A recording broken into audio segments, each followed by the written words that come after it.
தேசத்தையே அதிர வைத்த டூம்ஸ்டே மீன். What are you doing? That's an oarfish. Holy shit, they've almost never been seen live. மனிதர்களால் அரிதிலும் அரிதாகவே பார்க்கப்பட்ட ஓர்ஃபிஷ்.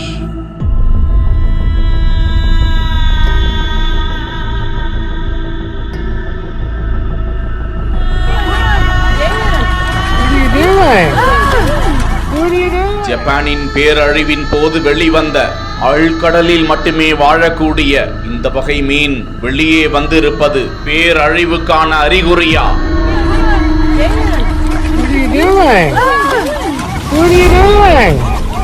That's an oarfish. Holy shit, they've almost never been seen live. டூம்ஸ்டே மீன்கள் platinum போன்று பளபளப்பாகவும் அலங்கார தாள் போன்று காணப்படும் இந்த அரிய உயிரினம் சுமார் 36 அடி நீளம் வரையில் வளரக்கூடியதாம்.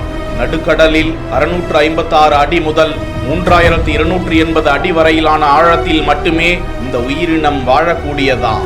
இந்த மீன்களை குறித்து ஜப்பானிய புராண கதைகளில் கடல் கடவுளின் தூதன் இந்த மீன் என்று வர்ணிக்கப்பட்டிருக்கிறது. பெரும்பாலும் வரப்போகும் பேரழிவுக்கான அறிகுறியாகவே இந்த மீன் இனங்களை ஜப்பானிய மக்கள் கருதுகிறார்கள். ஏனெனில் கடந்த 2011ஆம் ஆண்டு ஜப்பானில் ஏற்பட்ட மிகப்பெரிய அளவிலான பேரழிவை ஏற்படுத்திய அந்த பல்லாயிரக்கணக்கானோரை வாரி சுருட்டி சென்ற சுனாமிக்கு முன்னர் சுமார் 20 டூம்ஸ்டே மீன்கள் இறந்த நிலையில் அந்நாட்டு கடல் பகுதிகளில் கரை ஒதுங்கி கிடந்ததாம். இந்த நிலையில்தான் மெக்சிகோ கடல் பகுதியில் டூம்ஸ்டே மீன் கரை ஒதுங்கி இருக்கிறது.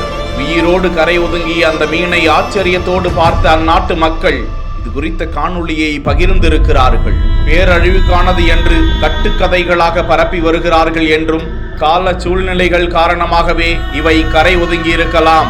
கடல் நீரின் வெப்பநிலை மாற்றங்கள், நோய் தாக்குதல்கள், காயங்கள் காரணமாக கூட இவை கரை ஒதுங்கி மரணித்திருக்க கூடும் என்றும் இது குறித்த அறிவியல் தகவல்களும் பகிரப்பட்டு வருகின்றன.